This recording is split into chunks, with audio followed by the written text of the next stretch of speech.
How to Deal When the Shit Gets Real podcast. I'm Rietta, and today I'm here with Rachel Pradarelli. So, Rachel, how do you deal when the shit gets real? Or just tell us a little bit about yourself. Hi, Rihanna. Thank you so much for having me on. Oh man, how do I deal when the shit gets real? We'll get into that, I suppose.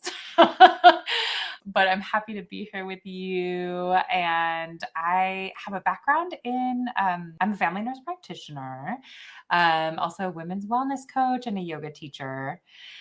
Through my business, Tranquilo Pa Wellness. And I support and work with women and teens around body acceptance, body kindness, help them to go from self-criticism to feeling comfortable and confident in their skin. And I suppose those could be moments of when shit gets real. So yes. Yeah. I love that. Coming from somebody who grew up in the 90s where everybody was skinny. We didn't see what we see now. I love that's what you're working on. Yes. Yeah. I feel like there has been like everything, so much has evolved, and I feel like there's still quite a long way to go. But I also appreciate that talking about bringing up issues around body image, and even starting that earlier with teens and youth is so critical, just because of, the physical, mental, emotional impact that how we view ourselves, trickles into every corner of our lives. And so it's, building awareness around that. Yeah. How did you get passionate and motivated to start working in that area? That was primarily based on my own lived experience. And my relationship with my body and myself, which has, I feel like, dramatically changed over the course of time. But yeah, I think it was really driven by, well, I should say, I was kind of at my peak hatred of my body and self when I was severely burnt out working in the clinical setting as a nurse practitioner. Everything was kind of heightened at that point, honestly. I was experiencing depression, anxiety, chronic stress, chronic fatigue, physical ailments. Disordered eating is something that I had been struggling with for many years. How I was viewing myself. And so when I left the clinical setting and gave myself permission to take the time and space to really question this disempowering relationship that I was having with my body and myself, is when all of this how my transformative journey kind of started. That specifically looked like a whole deep dive into self-reflection, the beautiful world of self-reflection, specifically working with coaches, deepening my yoga and meditation practices, and a whole lot of inner work. And so when I could articulate what it is that I went through, and which I'm a firm believer that healing is a constant journey. We're constantly unfolding, constantly growing, but it is relative, right? Knowing where you were to where you are now feels like night and day for me. And so bringing in those strategies and methods and tools that I gained along my personal way is what helped me form programs that I offer for women and teens around this topic, to help them step into their own unique transformative journeys. Yeah. I love it. Long-winded answer. No, it was great. And it seems burnout is the topic of the end of 2024, which I feel is a good topic because we're towards the end of the year. I'm sure a lot of people are experiencing right now. So what led to your burnout, and what advice would you give to somebody that thinks it might be happening to them? Oof, my gosh. I feel like that is such a complex question. It is. But yeah. And I love it. This is what this space is for. And I really appreciate it. Rihanna, was feeling quite a bit of dissonance between what I realize now was what I was authentically aligned with and what I was doing, how I was spending the majority of my time. I realized, I think I knew this logically, I don't want to be working in this clinical setting where I am seeing, 20 plus patients a day, charting several hours days after the clinical day, just running myself into the ground. It was so easy for me to get disconnected from my my being, my what I knew that I was passionate about. Like I lost all of that. And so I think some signs of burnout are just chronic fatigue, like never feeling energized, how you're spending your time and your day not giving you joy or satisfaction, drawing from things that you used to enjoy. And yeah, just this really big disconnect between your natural state of being, which is one of peace and calm and joy. If you're reflecting on that and not seeing that as an outcome in your life in different aspects, may that be work, relationships, really anything, that may be a sign. Any sort of sign that we can pick up on is always good. And I love that every guest kind of has like a different perspective. So it's always interesting to see. Yeah, I feel like it's one of those things that there isn't just one definition, right? It's like everyone's burnout may look very different in and of itself and may be propelled by different factors too. Absolutely. Yeah, but always like I think it's always an invitation to check in with yourself. Like, why am I experiencing this? Why am I feeling this? What can I learn from this instead of, which is hard to do when you're chronically fatigued or whatnot. And so I totally understand that. But yeah, seeing it as an invitation to look inward. Yeah. And you mentioned in your pre-interview that you joined the Peace Corps. So how did that come about and what was it like?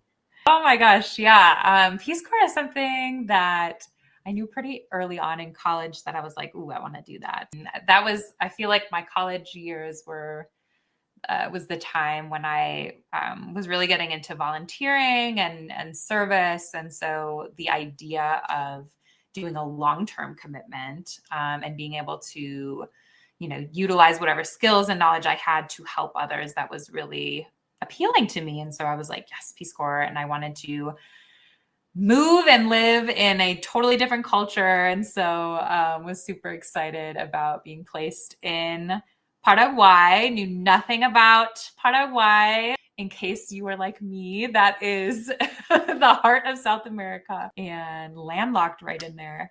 It was a overall beautiful experience. I mean, so many ups and downs and a lot of other adjectives I could use throughout the process. But I feel like my motive for joining and being a part of that organization and its work definitely shifted over time.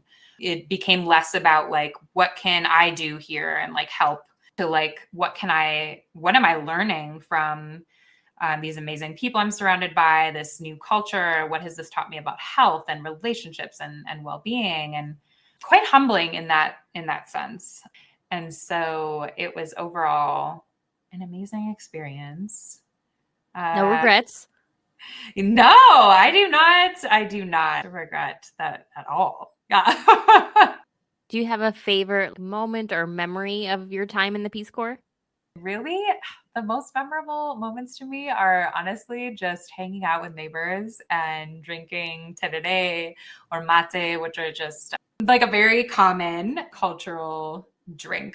So mate is like the hot version of an herbal tea, and tereré is the cold version because it is so extremely hot in Paraguay. I could not see myself living there without that. And so it's very common to see people drinking that all day long and just hanging out and connecting. And those were some of the most beautiful and impactful moments. And then also, yeah, when my projects in the school with the high school kids, that was really what I learned. I was like really passionate about working with youth. That's where that kind of birthed from, which I didn't know I had an interest in that until then. And so, yeah, I would say that.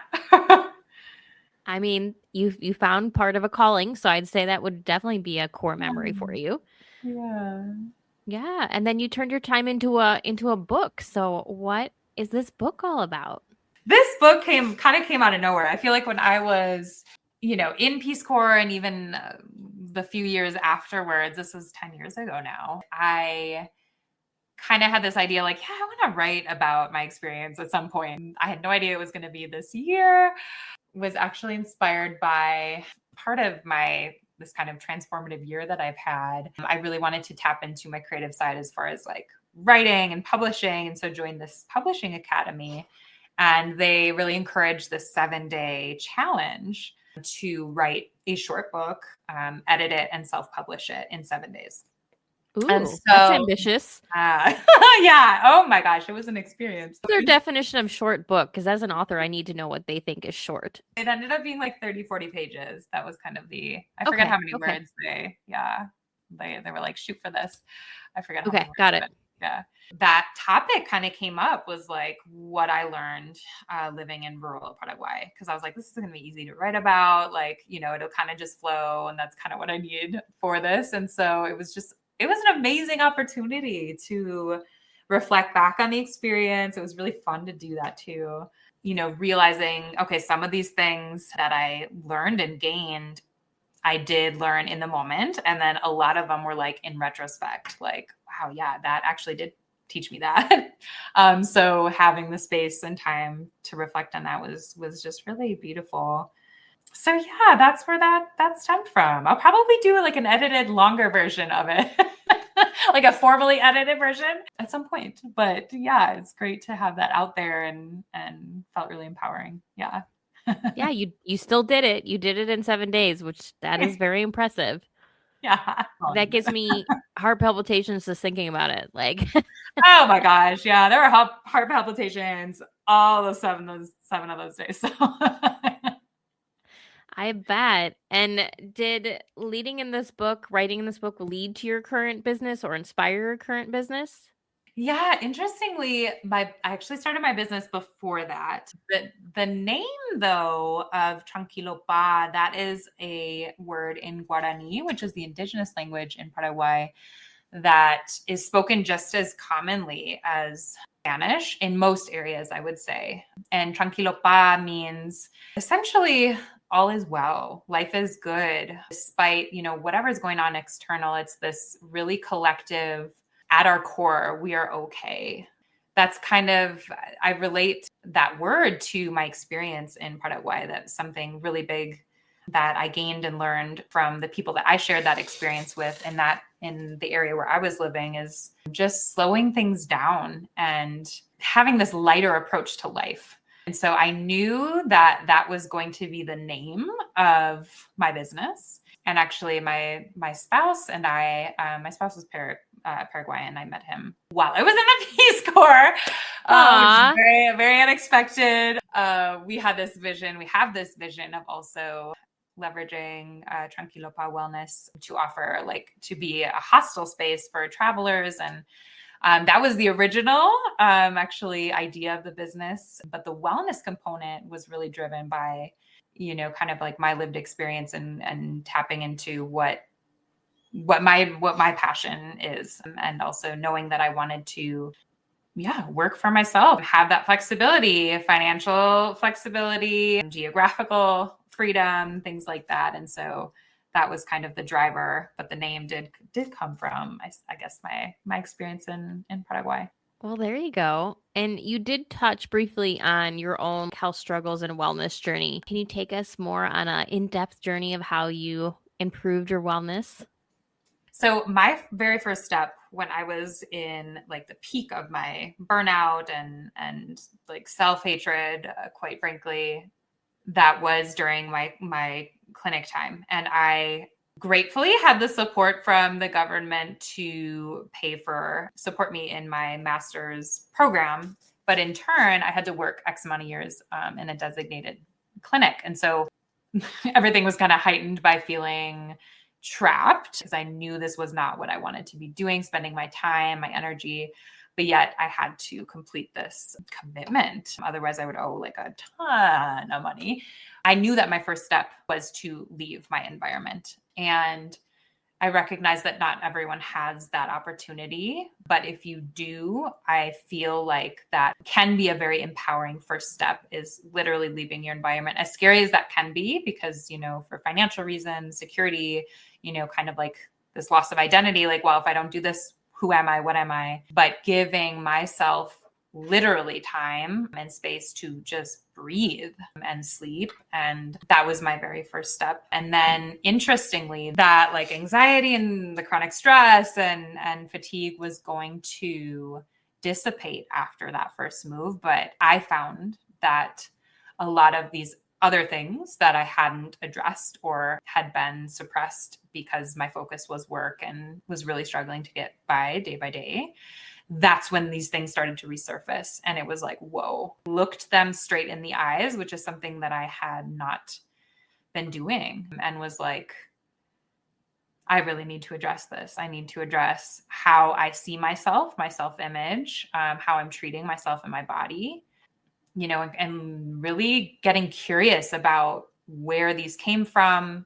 Also being gentle with myself as far as like why I was experiencing them or why they weren't going away. I think that was such a key point and something that I definitely utilize in my services and programs when working with women and teens. I think self-compassion is the biggest thing when we're going through literally, any part of our lives, but especially when we're wanting to make change.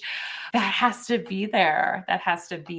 Otherwise, it's just going to hinder us, our criticism. And so I decided to finally, it was something that I've been wanting to do a while, was get my yoga teacher certification training. And so went to India to do that for about a month. And that was a very unique and beautiful experience in and of itself that I feel like was the catalyst towards, or I guess I should say maybe the second step, because I was mentioning leaving my work environment was step one, to really learning to sit and be with myself. And that includes all those uncomfortable emotions that come up that we either ignore, deny, hate on, when really those are there to teach us something. They're there to reflect back to us. Something's off, I can learn something from this. And that really was a grounding experience in that sense. And so coming back, I was just like full force into this, like, yes, wellness space. I'm going to do my wellness coaching training. Absolutely loved that program too. And yeah, just kind of propelled from there.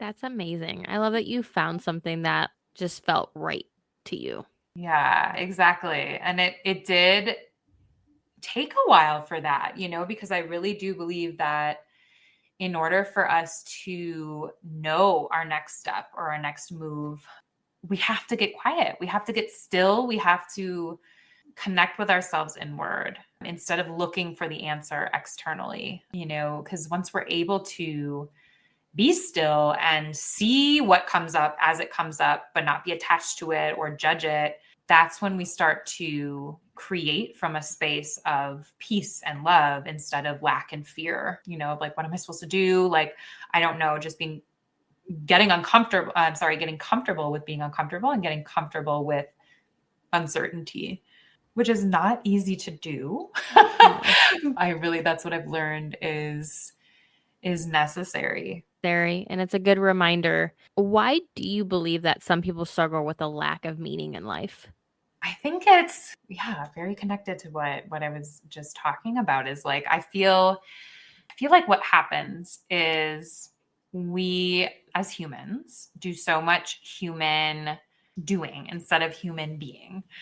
In other words, we're always on this like go, go, go, and very identified with our egoic personalities, whether that's like, I'm a teacher, I'm a lawyer, I'm a gymnast, I'm whatever. It's like you think you are that when actually we're not. We are so much more than that. And that goes with our thoughts and our bodies. You're not your thought, you're not your body. But it's very human of us to lose sight of that. And so I think that we're all connected to the same source, whether you want to, we came from the source and we're going to go into it, whether you want to call that the universe, spirit, God, whatever your word is for it, that's our natural state. When we are so identified with our personalities and labels, we're not aware. We're not aware of our connection to this source.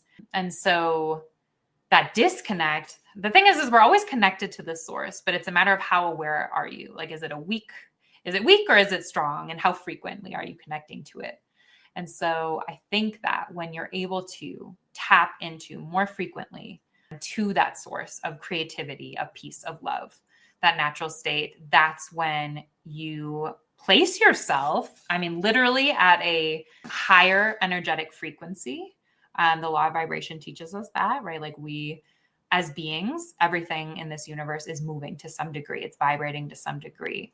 Whether it's a low frequency or high frequency depends. But, and then the law of attraction says whatever like frequencies attract like frequencies. So when you are able to raise your energetic frequency, connecting to source, connecting to yourself, presence, you place yourself in a position to receive answers about like, what is my purpose? Like, what should I be doing? What is my next step? Right? It's more, we can't receive what we're not energetically available to match. And so, if we put out these disempowering thoughts, we're going to receive disempowering results and answers. So I think it stems from that. And so just more connection with presence, trust in yourself and in that being. Not that everything's going to be okay, but that you'll be able to handle whatever does come up. That like infinite trust, which I think develops and stems from more frequent connection with presence. And beautifully said. I love it. And then kind of just spinning off of that, because you already gave some really beautiful advice.